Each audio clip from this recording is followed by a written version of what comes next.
Over the years, we have had some terrific superhero games: the Batman Arkham series, Insomniac's Spider-Man, Eidos Montreal's Guardians of the Galaxy, and I really love Marvel's Midnight Suns. There's some really exciting stuff on the way as well, with Wolverine, Blade, Marvel Tokon, and Lego Batman.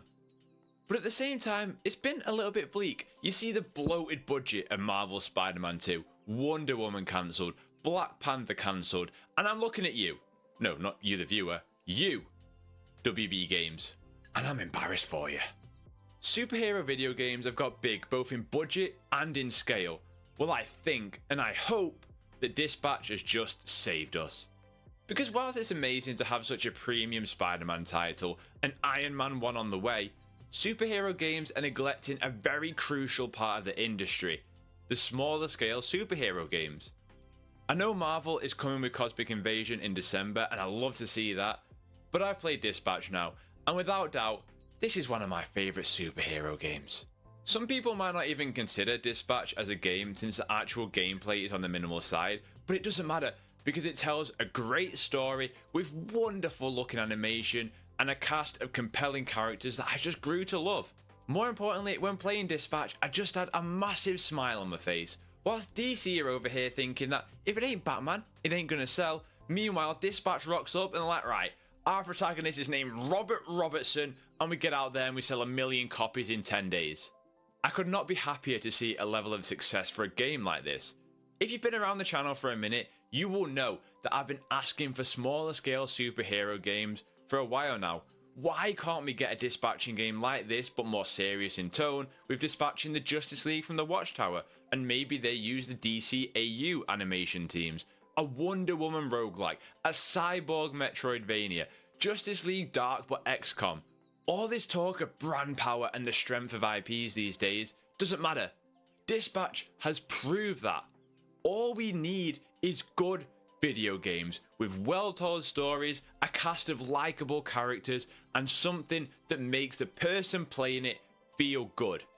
So anyway, for as fun as it would be to mock DC video games, I'm here to sing the praises of Dispatch. Dispatch is one of the very rare cases in video games that I feel undercharged as the consumer. Now, I'm not talking about value in terms of pound for the amount of hours I got into it. I'm talking about the value of how it made me feel in the hours I was playing it. That every Wednesday for the past month, I know I am guaranteed 2 hours of laughs and enjoyment. This game has its emotional moments, absolutely, but 90% of the time, it's just a feel-good experience. I know that when I hit play, there is going to be some character arcs that resonate with you as the individual, but you also know someone's going to say some dumb, stupid superhero shit that 90% of the time would make you cringe.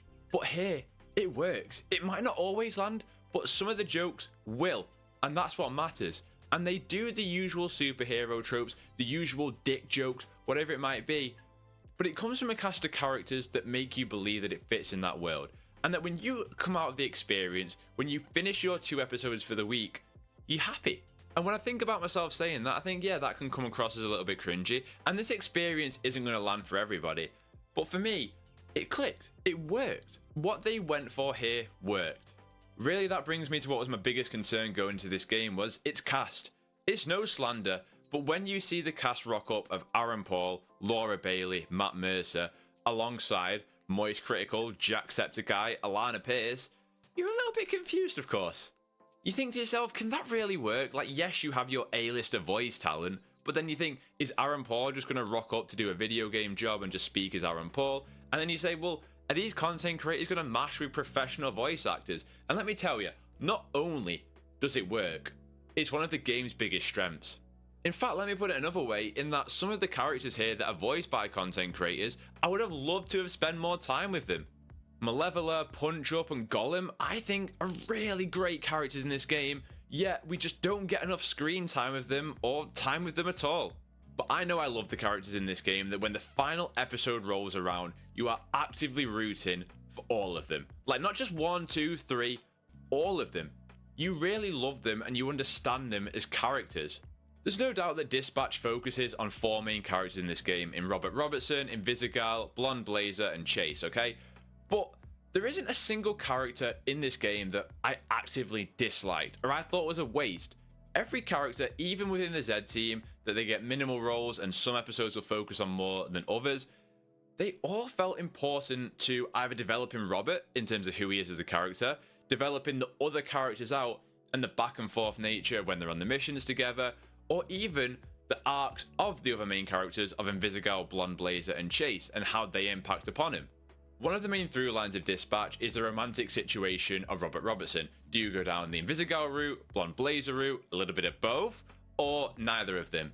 And even though that I do think Dispatch makes one a little bit more obvious than the other one, all the character works going on here makes the situations and the choices you have to make feel complicated. And it's really good character work that sometimes you will make a choice like I did with Blonde Blazer, and you should have made the other one, alright? And then I eventually course correct. Doesn't matter, I'm not going to spoil too much. But that is what I think is really outstanding character work here, is that even the choices you make in the moment immediately after, you think to yourself, oh boy, should I have done that? But it's also the believability of these characters. Obviously the Z team are ex-supervillains trying to become wannabe heroes, okay? And we've been through this trope before. You talk about the Suicide Squad, you talk about the Thunderbolts. We've been here. But somehow, the concept of Z team, and I think it's to do with the personalities of who's voicing them, it really, really works here. Like, Alana Pierce's Malevola is brilliant. Moist Critical, and I'm not as familiar with Moist Critical as a lot of people will be, but like, he's brilliant as Sonar. Like, it just feels like it shouldn't work, and it does. And the same goes for Punch Up and Flambe and Golem, that you just want to spend more time with all of these characters because of the dynamics going on between all of them. It's not just about the relationship between Robert Robertson and Flambe, for example. It's the relationship between Invisigal and Golem, between Blonde Blazer and Phenomenon. Like, it's just so well thought out, and it connects so well that really the star of the show here isn't the storytelling or the plot.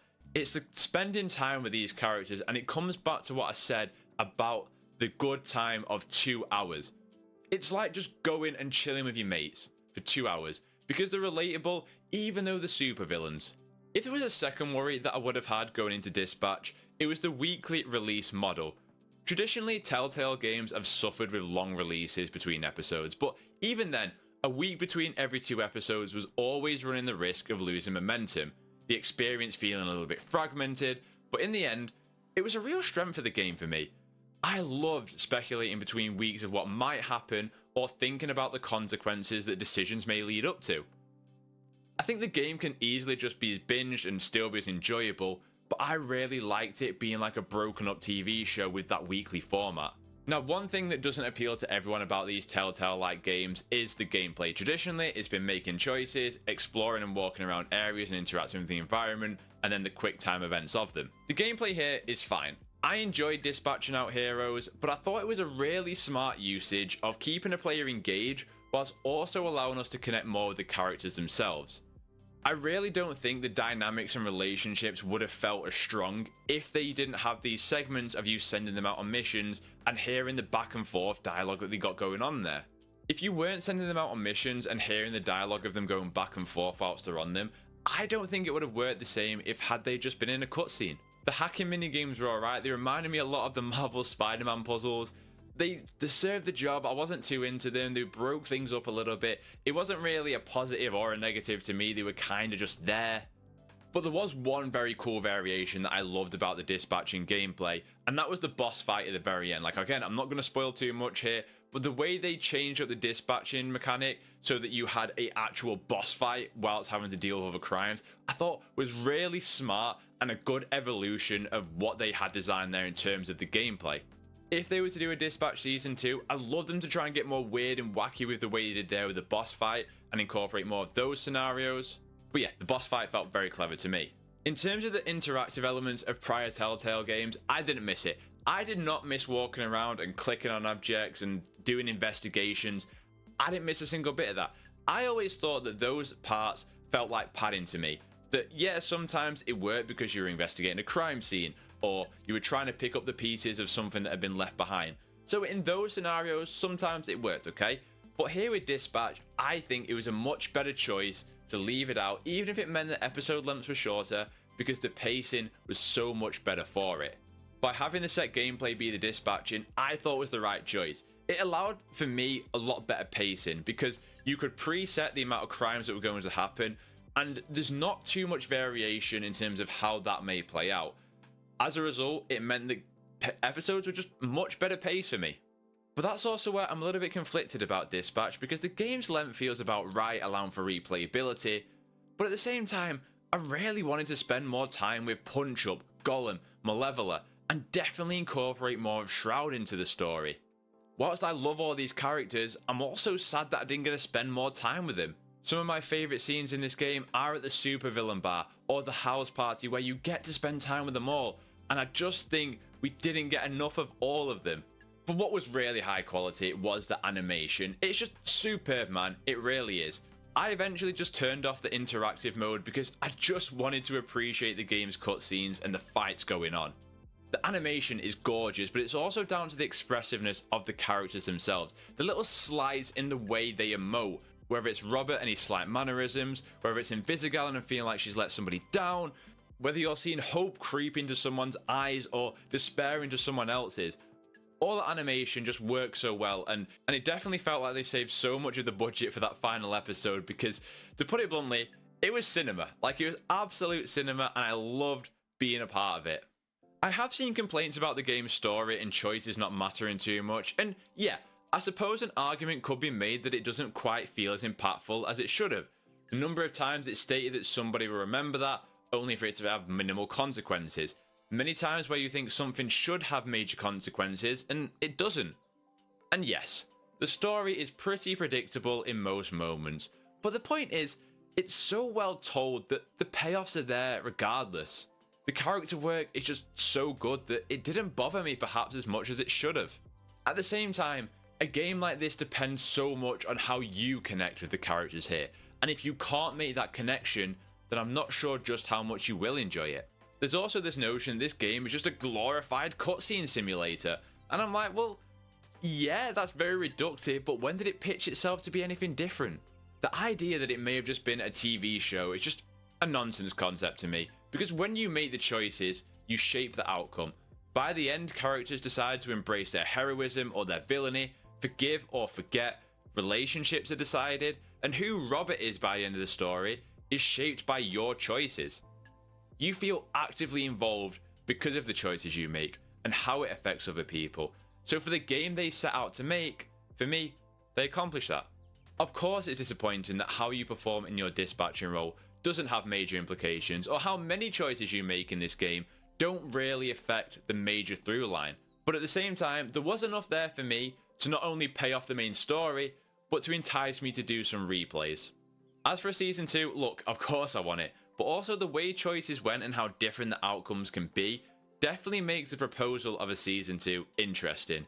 It's certainly possible, and the game has done incredibly well, so I'm sure there's a desire to give us more of these characters and continue some of these character arcs, but ultimately, I'm just delighted to see this type of game again. So I really love Dispatch. It is without doubt one of my favourite gaming experiences of this year, and I think the game comfort food when it relates to video games can be seen as a little bit derogatory, but here, I mean it as the biggest compliment possible. There is something extremely comforting about playing Dispatch. The building of relationships, the arcs that these characters go through, the animation, the soundtrack, the parallels to perhaps your own personal experiences, although I do not know any superheroes or supervillains. Your enjoyment may depend on how you connect with them, as that's what makes these games. Video games can make us feel a variety of different ways, but I cannot emphasize just how good Dispatch made me feel. Knowing this Wednesday I won't have 2 hours to spend with the Z team sucks. I'm just really happy to see a superhero success like this, because on paper it has all the markings of something that could go horribly wrong. Many dick jokes, classic superhero tropes, a cast of streamers and content creators, and a weekly model for dropping 2 episodes. Yet, all of those things work for me, and then some. And I hope the big boys can take something from this and realise superhero games don't need to be refined blockbuster experiences, and there is success in being small. Dispatch hasn't saved superhero games because it's the first good superhero game in a long time. There's been plenty of them. It's saved because of the story of it. A game about a superhero who never knew if he'd get to be a superhero again, by a team who never knew if they'd get to make another game after this. All in all, I love Dispatch. Anyway, that's just my thoughts on the game. Let me know if you've played it and what you think. The full playthrough is up on the channel. If you love superhero video games, consider subscribing. I hope you have a terrific day. Play games, get gains, and I will catch you in the next one.